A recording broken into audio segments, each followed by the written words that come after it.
Hello, today I would like to talk about how you can politely decline an invitation. So either because you do not want to attend or do not want to go, or you cannot attend and cannot go. So for both situations, either you do not want to or you cannot, the first two steps are going to be the same.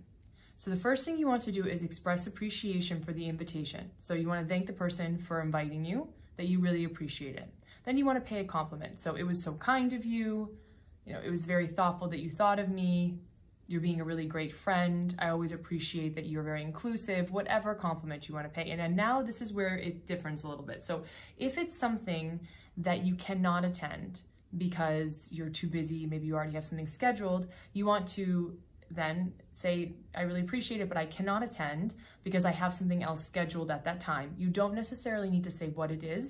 I always think less is best, because perhaps you've been invited to an event where this person is also friends with the person inviting you and they weren't invited, and that can cause a lot of bad emotions and things like that, confusion. So it's better to be just as discreet as possible to say, I really cannot, I have another appointment scheduled at that time, I have another event scheduled at a time.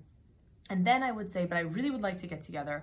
I'd really like to follow up. I'd really like to, attend the next meeting if it's a meeting, or I'd really like to see you for coffee. So can we schedule something? And I would really suggest scheduling something right then and there. So you really kind of completed the circle and made them feel like, oh, well, they still want to be engaged, but they just can't make it. So that way it's very clear what's going on and there's no miscommunication or maybe potentially hurt feelings because you cannot attend. Okay, now the second scenario, which is you do not want to attend because you just do not want to go, or maybe you've been invited out on a date, or maybe you have been invited to speak with somebody on the phone and you're just really not interested in doing that. And so you just need to be really clear. So besides saying, acknowledging the invitation, saying thank you and something kind, you can say that I know this is an awkward situation, but I really do not want to call you. Or I know this is a very awkward situation. Thank you for the invitation again, but I really don't want to go, or I really cannot go, and it's not something that I'm interested in, or I'm just not interested in you that way if it's a date, for example, or I'm not interested